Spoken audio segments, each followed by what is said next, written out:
All believers in the Lord Jesus Christ have residing within them the power of the Holy Spirit, the presence and the person of the Holy Spirit living within.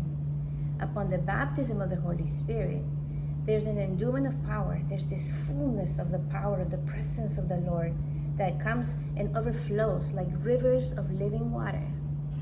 And the question is, can believers actually live in this power? Can believers reenact Acts chapter 2, 3, 4, all the way to the last chapter?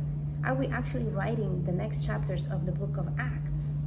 And if the answer is no, then we need to find out how, and we need to find out if it's even possible. And the answer is yes. The Apostle Paul teaches us in Ephesians chapter 5 and verse 18 that we are not to be drunk on wine because it leads to excess and debauchery, but he tells us be filled with the Spirit.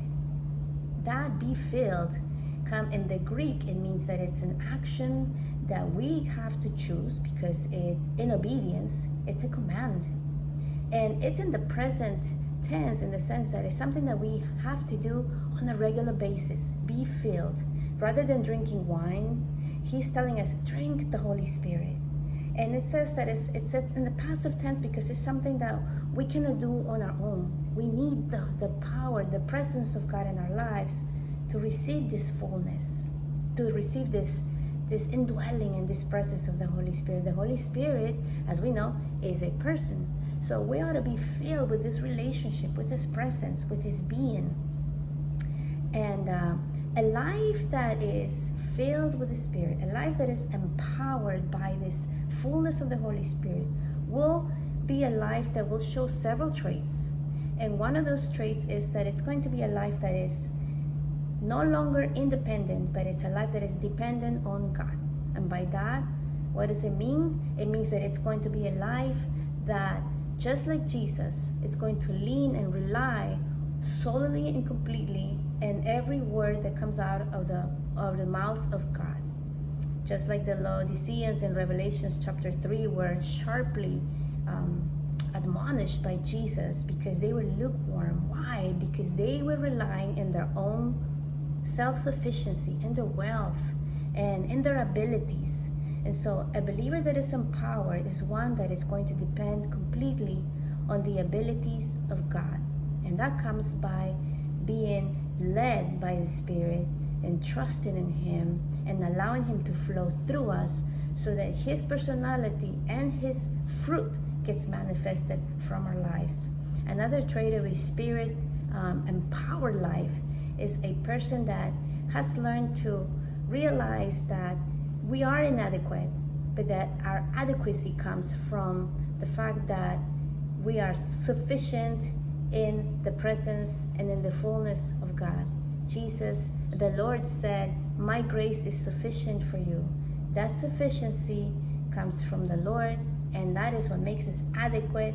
Without God, we can do nothing. Jesus himself said, I only come and do what I hear from the Father, and what he tells me, that's what I do.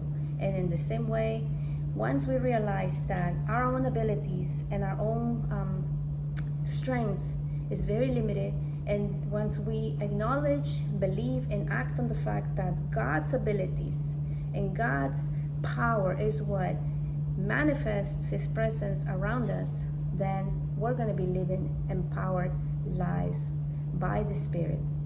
Another final trait about a life that is empowered by the Spirit, it's one that goes from insecurity to security. What is the security on? What is it that we're resting on? Where do we find our sense of provision and care and comfort? Is it on finances, on people, or on our own understanding of things? Or is our security on God alone? Once we realize that God is the source of all of our security, once we realize that he is the one who holds our lives, past, present, and future, then we can be able to live resting in the Lord, believing and knowing that he's got our lives, and that what he says is going to be fulfilled. Every single word from his promises from our Bibles will get done.